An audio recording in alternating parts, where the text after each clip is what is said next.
मृत्यु के बाद क्यों सुना जाता है गरुड़ पुराण?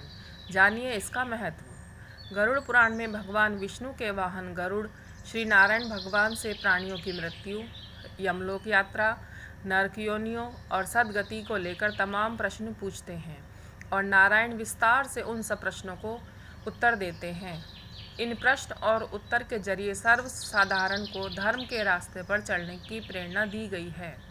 गरुड़ पुराण को सनातन धर्म में महापुराण माना गया है। इसमें भगवान विष्णु और गरुड़ की वार्तालाप के जरिए जीवन, मृत्यु और मृत्यु के बाद की तमाम स्थितियों का वर्णन किया गया है। इसमें भगवान विष्णु के वाहन गरुड़ श्री नारायण भगवान से प्राणियों की मृत्यु, यमलोक यात्रा, नरक योनियों और सद्गति को लेकर तमाम प्रश्न पूछते हैं और नारायण विस्तार से उन सब प्रश्नों के उत्तर देते हैं। इन प्रश्न और उत्तरों की क्रमबद्ध श्रृंखला के जरिए गरुड़ पुराण में मानव जीवन को बेहतर बनाने के तमाम नियम, जाप, सदाचार, यज्ञ, तप के बारे में अनेक गूढ़ रहस्यों को उजागर किया गया है।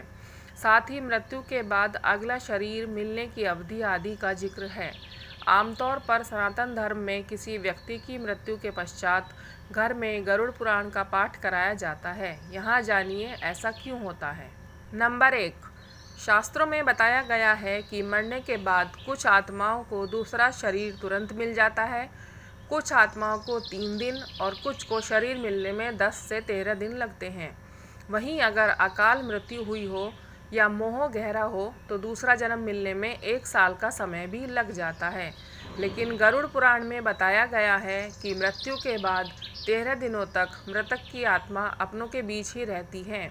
इस दौरान अगर उसे गरुड़ पुराण सुनाया जाए तो उसे सद्गति प्राप्त होती है। नंबर 2, मृत्यु के बाद गरुड़ पुराण सुनकर मृतक के परिजन भी यह समझ लेते हैं कि जीवन में कौन से कर्म सही और कौन से गलत हैं, किन कर्मों को करने से मृत्यु के पश्चात सद्गति प्राप्त होती है। इस तरह गरुड़ पुराण लोगों का मार्गदर्शन करता है। यह जानकारी विभिन्न माध्यमों से ली गई है।